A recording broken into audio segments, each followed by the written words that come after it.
अनुपाती के वर्ग के समानुपाती होता है नहीं। तो देखो कल एग्जाम है मैथ का और VVI क्वेश्चन है ये मैथ का 5 नंबर का, तो एक बार इसे जरूर देख लेना। तो ये क्वेश्चन है कि ये दो वो त्रिभुज है जो समरूप है, ये ABC और DEF दो समरूप त्रिभुज है, और तो सिद्ध करना है कि इसका जो एरिया है ये त्रिभुज का क्षेत्रफल जो है इस त्रिभुज के क्षेत्रफल के अनुपात जो होगा वो इसके भुजा के वर्ग के समानुपाती होता है।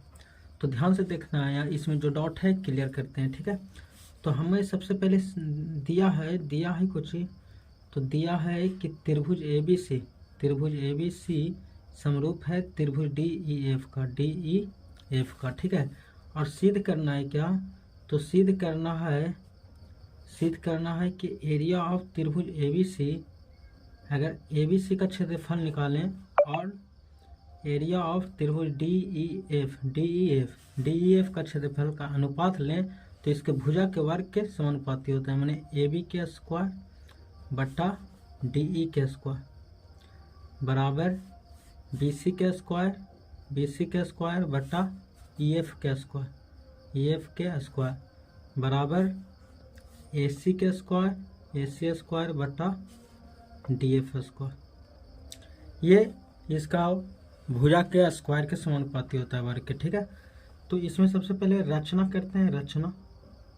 तो रचना में कुछ करेंगे कि यहाँ से एक लंब खींचेंगे क्योंकि क्षेत्रफल निकालना है हमको, ठीक है, त्रिभुज का। तो क्षेत्रफल निकालने के लिए एक लंब ऊंचाई होना चाहिए, तो AM मान लो कि ऊंचाई एक लंब खींचे हैं और यहाँ DN एक लंब खींचे हैं, ठीक है।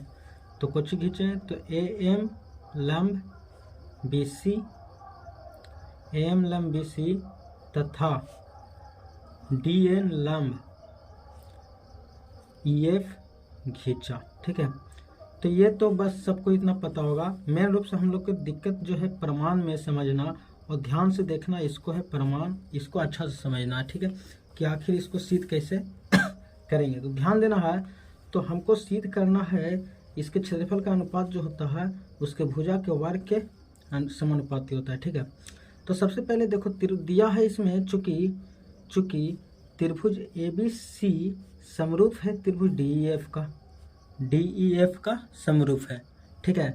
समरूप है इसलिए कुछ होगा, इसका भुजा समानुपाती होगा, ठीक है। AB बट्टा DE बराबर BC बट्टा EF बराबर AC बट्टा DF। ये होगा ही होगा, ये इसलिए होगा क्योंकि ये त्रिभुज समरूप था तो भुजा हो गया समानुपाती। इसको हम समीकरण 1 मान सकते हैं, इसका समीकरण 1 ले लेते हैं, ठीक है। अब हम आगे मेन रूप से जो करना वो देखते हैं, ठीक है। हमको निकालना है त्रिभुज ABC का क्षेत्रफल और त्रिभुज DEF का क्षेत्रफल का अनुपात निकालना है, ठीक है। तो देखते हैं, तो निकालते हैं एरिया ऑफ त्रिभुज ABC बट्टा एरिया ऑफ त्रिभुज DEF, ठीक है। तो एरिया हम जानते हैं कि क्षेत्रफल का फॉर्मूला होता है कुछ 1/2 गुना आधार कुछ है ABC का तो BC है, गुना ऊंचाई कुछ है तो AM है, ठीक है, AM। अगर हम नीचे की बात करें त्रिभुज DEF का, इसमें तो इसमें भी हो जाएगा 1/2 गुना आधार इसमें EF हो जाएगा और ऊंचाई DN हो जाएगा। तो यहाँ ध्यान से देखेंगे तो ये 1/2 से 1/2 कट जाएगा, बचेगा BC बट्टा EF गुना AM बट्टा DN, ये बचेगा यहाँ बचेगा, ठीक है। ये कुछ हुआ एरिया ऑफ त्रिभुज ABC बट्टा एरिया ऑफ त्रिभुज DEF बराबर आ जाएगा इतना। ये समीकरण हो गया 2, ठीक है। अब ध्यान से देखो, हमको लाना है स्क्वायर, कौन सा स्क्वायर, तो BC स्क्वायर बट्टा EF स्क्वायर। देखो यहाँ ध्यान से BC स्क्वायर बट्टा EF स्क्वायर, ये हमको सिद्ध करके लाना था, लेकिन यहाँ पे AM बट्टा DN है ना। तो AM बट्टा DN को किसी तरीके से हटा दो, ठीक है, और उसको BC बट्टा EF के रूप में लिख सकते हैं। कैसे, तो ध्यान से देखना। तो यहाँ पे ना, यहाँ दिखाई दे रहा होगा एक त्रिभुज AM से बन रहा होगा कुछ ही, तो ABM और यहाँ बन रहा है DEN, ठीक है। तो एगो काम करते हैं कि किसी तरीके से ये दोनों को समरूप कर देते हैं, तो होता कुछ है, इससे ध्यान से देखो। तो अगर हम चलते हैं त्रिभुज ABM तथा त्रिभुज DEN में, तो कुछ होगा, ध्यान से देखो। तो यहाँ पे हमको पता है कि एंगल B जो है एंगल E के बराबर है, और कुछ है तो एंगल M जो है वो एंगल एन के बराबर है। तो यहाँ पे त्रिभुज जो हो गया ए बी एम और समरूप हो गया किसका, त्रिभुज डी ई एन का, एंगल से, ठीक है, एंगल समरूपता से।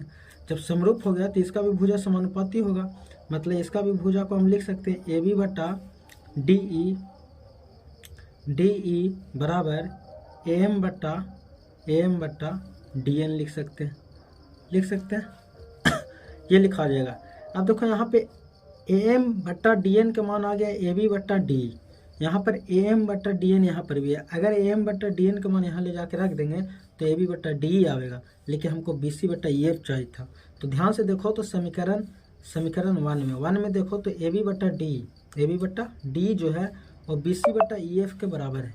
ए बी बट्टा डी जो है बी सी बट्टा ई एफ के बराबर है। तो समीकरण 1 से हम ए बी बट्टा डी की जगह बी सी बट्टा ई एफ लिख सकते हैं। ये वाला ए बी बट्टा डी की जगह बराबर ए एम बट्टा डी एन, ठीक है। ये समीकरण कहाँ से हुआ, तो समीकरण 1 से। समीकरण 1 में ए बी बट्टा डी बराबर बी सी बट्टा ई एफ था, तो ए बी बट्टा डी की जगह बी सी बट्टा ई एफ लिख दिए। अब इसको समीकरण मान लेते हैं 3, ठीक है।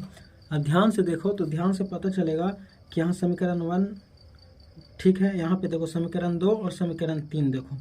तो समीकरण 2 में ए एम बट्टा डी एन की जगह अगर ये वाला ए एम बट्टा डी एन के मान ले जाके रख दे तो कुछ होगा, ए एम बट्टा डी एन की जगह कुछ रख देते हैं बी सी बट्टा ई एफ, नहीं तो कुछ हो जाएगा। तो एरिया ऑफ त्रिभुज ए बी सी बट्टा एरिया ऑफ त्रिभुज डी ई एफ, ठीक है। ये पहले से था कुछ बी सी बट्टा ई एफ था ना, गुना ए एम बट्टा डी एन के मान जो है यहाँ से ए एम बट्टा डी एन के मान को बी सी बट्टा ई एफ को रख देते हैं, बी सी बट्टा ई एफ को रख देते हैं।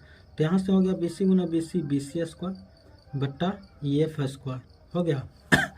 और अगर हम समीकरण 1 देखें, समीकरण 1 में तो बी सी बट्टा ई एफ जो है, बी सी बट्टा ई एफ जो है ये दोनों के बराबर है, तो हम बी सी बट्टा ई एफ को ए बी बट्टा डी भी लिख सकते हैं, ए बी बट्टा डी लिख सकते हैं, बी सी बट्टा ई एफ को ए बी बट्टा डी लिख सकते हैं। तो बी सी स्क्वायर रहते हैं ए बी स्क्वायर बट्टा डी स्क्वायर हो जाएगा, बराबर ए बी स्क्वायर बट्टा डी स्क्वायर को बी सी स्क्वायर बट्टा ई एफ स्क्वायर तो लिख ही सकते हैं, और बराबर बी सी बट्टा ई एफ को और कुछ लिख सकते हैं ए सी बट्टा डी एफ भी लिख सकते हैं, स्क्वायर है तो दोनों पर स्क्वायर कर देंगे।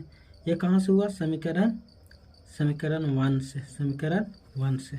यही हमको सिद्ध करना था, एरिया ऑफ त्रिभुज ए बी सी बट्टा एरिया ऑफ त्रिभुज डी ई एफ, ठीक है।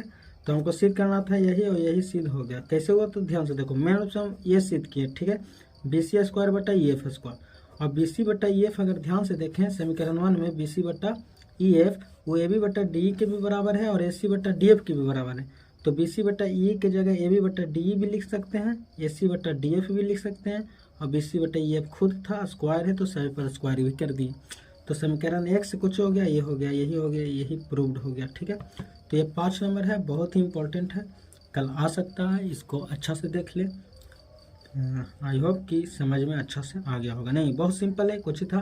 तो ये समरूप के कारण ये लिख सकते थे, एरिया के फार्मूला लगा दिए, लगाने के बाद ये कट गया, बच्चा कुछ बी सी बटा ई एफ गुना एम बटा डी एन। एम बटा डी एन को हटाना था, इसलिए ये छोटा वाला दोनों त्रिभुज को समरूप किए और एम बटा डी एन बराबर आ गया ए बी बटा डी। लेकिन हमको यहाँ पे बी सी बटा ई एफ चाहिए था, तो ए बी बटा डी की जगह पर बी सी बटा ई एफ लिख दिए, तो हो गया ए एम बटा डी एन बराबर बी सी बटा ई एफ। और जहाँ पर ए एम बटा डी एन है वहाँ पे ले जा के रख दिए बी सी बटा ई एफ को।